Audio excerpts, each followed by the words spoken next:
It was a rough Week 15 for the New York football teams who entered play on Sunday, still alive for the postseason. However, the Giants, they fell to the Saints 24-6 in the Big Easy, and the Jets, they were blanked by the Dolphins 30-0 in Miami. So let's talk some local football. We're going to do it with New York Post NFL reporter Ryan Dunleavy, who joins me now. Ryan, what's going on? What's up, Dex? Ain't much, man. Got to talk about some football. Dreary day, dreary in terms of the scores for these New York teams. But let's start with the Giants because they had good vibes going into this one. Winners of 3 straight. Tommy DeVito mania was rising, but the Giants QB was sacked 7 times on Sunday. Rough day for the Giants offense and a loss that should realistically end their faint playoff hopes. Was the loss to New Orleans a bit of a snap back to reality moment for the G-men that shows many of the issues that we have seen this season?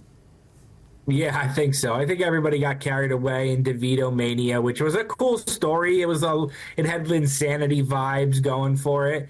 And then, it was nice not to be talking about draft position early on and to go on a 3-game winning streak. And the defense had forced 12 takeaways in over the last 3 games. And the offensive line, they started the same combination 3 weeks in a row. So it was like all the early season ills seemed, if not fixed, at least stabilized, and then they all showed up again on Sunday. I mean, they allowed 7 sacks.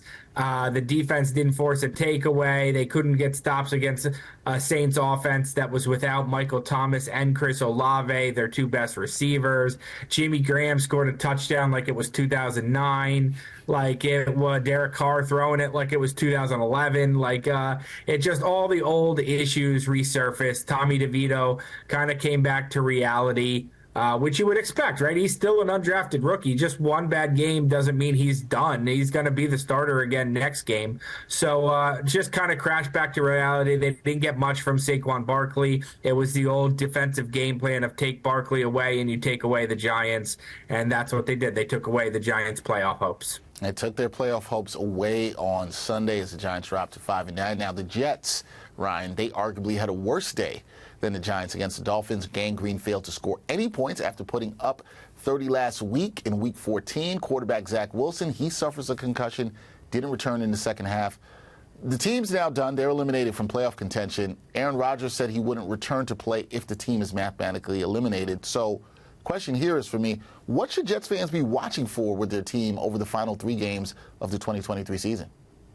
It's not arguable they had a worse day, Dex. They had a worse day. They had 6 less points. They had 100 less yards, and the Giants didn't even have 200 yards. The Jets had 110, and they got eliminated from playoff contention, whereas the Giants are just virtually eliminated. So, no, they had a worse day, and it was a game they had to win to keep the Aaron Rodgers dream alive. Look, I'm not going to rule out Aaron Rodgers playing this season. Does it strike me as possible that he could get cleared on Wednesday and maybe he plays a series or a quarter or a half of the next game, just even though they're eliminated from playoff contention, so that he can prove that, it's an about him world, that he can do something that no one else, Tom Brady, Peyton Manning, no one else has ever done, and come back from this injury this fast. So I wouldn't rule out that he's going to play again at some point, whether it's this Sunday or the Sunday after that, just to show that his ways of healing are the right ways of healing. Other than that, what are you looking for? The typical things. Does the team quit on the coach? Because if it does, then you can't bring Robert Saleh back no matter how much Aaron Rodgers says you should. If the effort is there, if it looks like Brandon Staley against the Chargers, you can't. Brandon Staley and the Chargers against the Raiders, you cannot bring him back. So is the team still playing hard for the coach?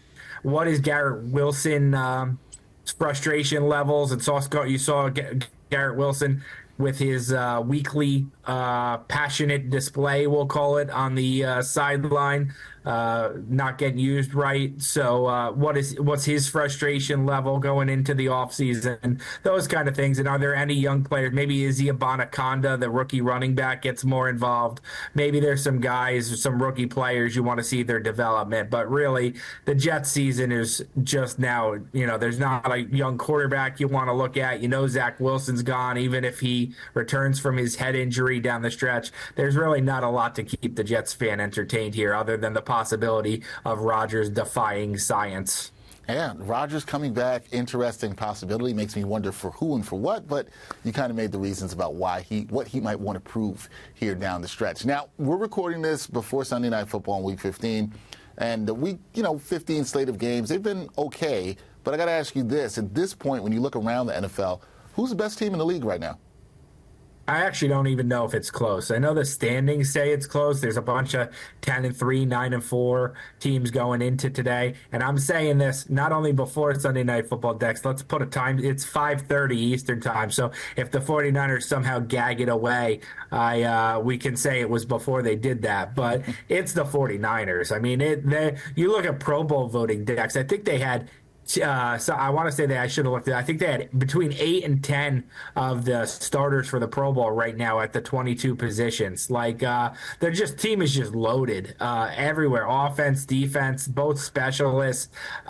Purdy's playing at a super high level. He was hurt early in this game, but came back in already. They're just loaded. They had that 3-game losing streak in the middle of the season, which seems like a total anomaly now. They've beaten up on the Cowboys and the Eagles, or the second and third best teams in the NFC. They beat them blew both teams out. So I think it's definitely the 49ers top to bottom, talent and depth and coaching. And then I think in the AFC, it's the Ravens. And that's a little bit more up in the air for me than the NFC is. I'm pretty firm on the Niners. I think the Ravens, it's probably a little more jammed together with the Dolphins and the Chiefs. But the crazy thing is, Dex, the Ravens have trailed for something like 60 minutes all season. It was 45 minutes before their back and forth game with the Rams last week. So they've really lost 3 fluky games too, kind of like the 49ers. They've lost 3 games in the fourth quarter, basically. I think they haven't trailed going into the fourth quarter all season. I think their record is a little bit less than what they are. They could be, in a normal year, they could be one of those teams that's pushing to be a 15-2 caliber team. I think they're that good.